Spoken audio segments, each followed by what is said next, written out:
with coverage you can count on. This is the Erie News NOWCAST. Good morning and a happy Friday. Thanks for joining us for the Erie News NOWCAST. I'm Molly Samora. Take a look at this video on your screen. This is lightning in Northeast taken by our news director this morning around 4:30 a.m. And we're really seeing a lot of, windy conditions, rainy conditions. So we want to bring in our David Walter. And David, what are we seeing out there this morning and what can people expect for the rest of the day? Well, it's been kind of a wicked day, a wicked wet and very, very windy day. We've had those wind gusts in excess of 50 miles per hour. Right now, here's the scene with our tower cam as we're looking towards the lake. We have a rain squall pushing on through right now, and those winds have been actually gusting over 50 miles per hour over the last hour or so. We're now down to 44 degrees, so temperatures coming down, but you can see that sustained wind from the west-southwest at about 25 miles per hour. We go right down to the bayfront. I was out there earlier with our morning team, Brissa and Mark. They were troopers out there with me, and you can see the waves out there on Presque Isle Bay really, really whipping. We got that good southwesterly wind. Temperatures continue to come on down. We're in the middle and upper 40s, so you're feeling the cold in the air. A little bit warmer towards the east, but of course the colder air is moving over your way. Winds sustained from the southwest at about 30 miles per hour. And of course, it's those gusts. Those are going to cause the big problems, maybe down trees and power outages. We've already seen a little bit of that across the area. We've also seen the rain showers as well. They continue to push on through. You can see into western New York, we've got some of the rain showers spreading through Meadville and Warren. So it's that wind-whipped rain that we continue to deal with. You can see some of those lighter showers out there towards western New York right along the state line.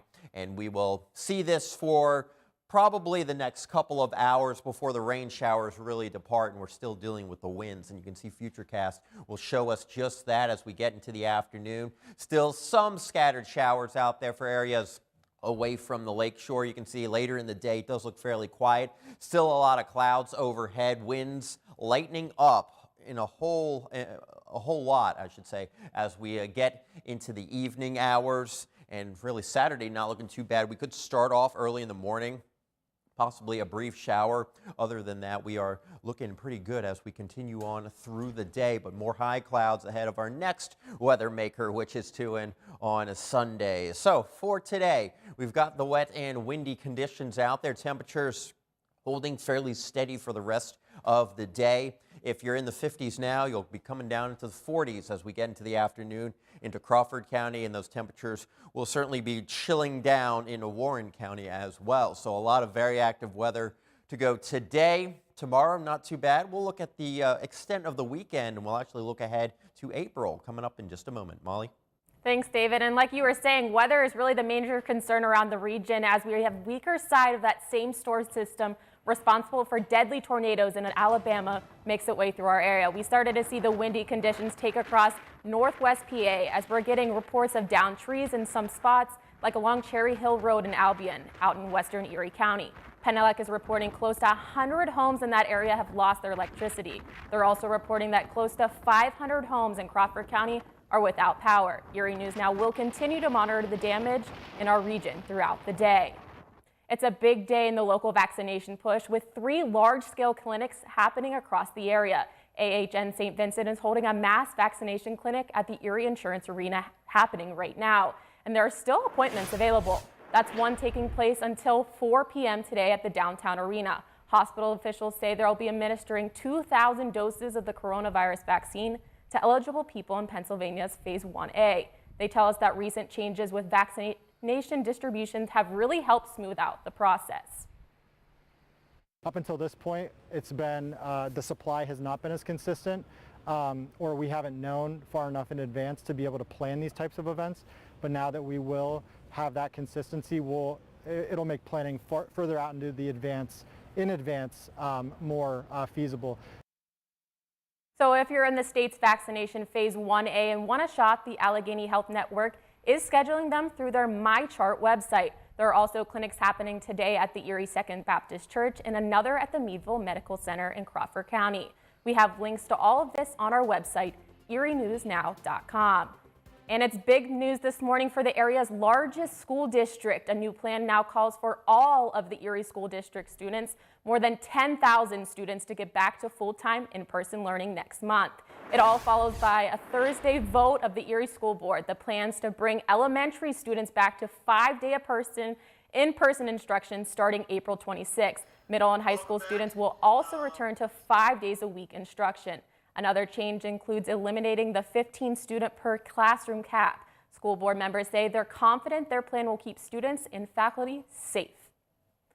We've got new developments to report this morning in that deadly shooting investigation that's going on all week long out in Mill Creek. Police are hoping a newly released image of their suspect will help them track him down. We're also learning that police believe their suspect and the victim were together at the Mill Creek Mall shortly before the deadly shooting.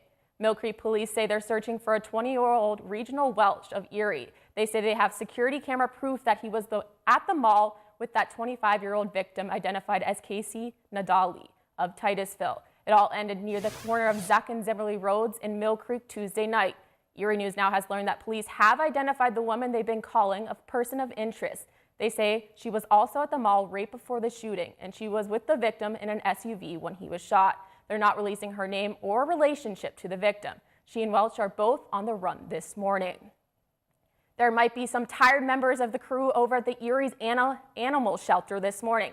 That's after they rescued more than 150 animals, all found at an abandoned property in Crawford County. And they're asking for the public's help this morning. They say they found more than 150 living animals and many more dead ones, all at the property in Crawford County's Venango Township Thursday. Authorities say the animals were part of the show barn that left abandoned. At last count, the animals found included were 2 chinchillas, 70 show chickens, and 85 show rabbits. Shelter officials tell Erie News Now that all of the animals will need immediate medical care, and then they'll be up for adoption. I saw the pictures and I was really disturbed by the conditions that the animals were left in. I couldn't imagine going out there and seeing that. I mean, finding dead versus alive and who needs medical care now versus like who can wait. That's got to be so tragic. Now, shelter officials say they'll release more details on the case once charges are filed. More evidence this morning of the rapid growth of Pennsylvania's medical marijuana program. There's another dispensary on the way. The work of that new facility continues at the corner of West 38th and Pittsburgh Avenue in Erie. It's being run by an Allegheny County company called Good Blend, and they're actually opening dispensaries in association with the University of Pittsburgh. It'll be Erie County's 3rd dispensary. A company called Rise already has 2. This new facility expected to create the equivalent of 24 full-time jobs. No official word this morning on when this new medical marijuana dispensary at 38th and Pittsburgh is expected to open. New information on a story Erie News Now has been following for a couple weeks now. A representative from the AccuRide Erie met with some of the East Side neighbors to address their complaints about a constant high-pitched noise coming from West 12th Street plant. He says help is on the way, but some residents say they'll believe it when they don't hear it. Erie News Now, Kristen Outlet reports. This is intrusive. This is what they do to prisoners of war people in camps. They subject them to this noise. Residents on the east side of Erie have dealt with the loud humming noise coming from the AccuRide facility for weeks now. Frustration over the hum has mounted, causing East Siders to speak up. You're just telling us, but we want to know proof. It's so annoying. AccuRide takes responsibility for the noise and says they're working to fix it. They've special ordered a muffler to silence the large emissions fan inside. But in the meantime, they can't turn it off. We asked them, believe me, I called the DEP and I said, hey, can we shut this down for a few weeks because we're getting all these noise complaints? Yeah, no, you can't do that. Neighbors here on the east side want something done now about the noise. They say if the muffler doesn't fix the humming in the neighborhood, that they're considering suing. You're ruining her life. She's not getting very good sleep. She said, is anyone here and anyone affected by this noise willing to join a group lawsuit if you don't fulfill your obligation. Not all residents were ready to go to court. Some were frustrated over the noise but understand the challenges the company may face. How many places have closed down or nearly closed down? They don't have the workers back yet. And we have to be patient. I mean, it's annoying as all get out. I agree. I don't like it because it keeps me awake at night. But I understand. Kristen Allen, Erie News Now. Now to bring in our David Walter for a look at what we can expect this weekend. And David, hopefully we won't be seeing the rain and wind that we're seeing right now. Yeah, things will start to die down a little bit. It's a very strong system. We're on the northern side of that big system that caused those devastating storms down south, but we're still dealing with those very, very strong winds, and the system is passing us by. Winds are shifting, temperatures are coming on down, but we'll still have those wind gusts to around 50 miles per hour. The highest wind gust so far at the Erie Airport, 56 miles per hour. So we're still looking at that into the early afternoon. You can see 48 mile per hour wind gusts at the airport in Erie, 43 down there into Meadville. So the winds are howling no matter where you are, and we're still expecting those solid wind gusts all the way back into Warren and McKean County, where there's a wind advisory in effect. Things do get a little bit better. You can see how winds really start to weaken a bit later on in the day. They're really coming down, those winds. So as we get into the evening hours, certainly a quieter sound outside. The weekend as a whole, not looking too bad overall. At least for Saturday, we got 58 degrees. If you're trying to do outdoor activities, Saturday will be your pick of the weekend. Sunday, we'll have some showers really for the first part of the day, and then more sunshine, cooler stuff on Monday. Tuesday and Wednesday, we're finishing out the month of March in the 60s, but look at April 1st. I know it's April Fool's Day, but we got 38 degrees and maybe still some scattered snowflakes. Molly? Thanks, David. Hopefully, if you have something fun to do outside, Saturday is definitely today. But thanks for joining us for the Erie News Nowcast. Our next news is coming up at noon on WSEE and 12:30 on WICU. Have a great weekend.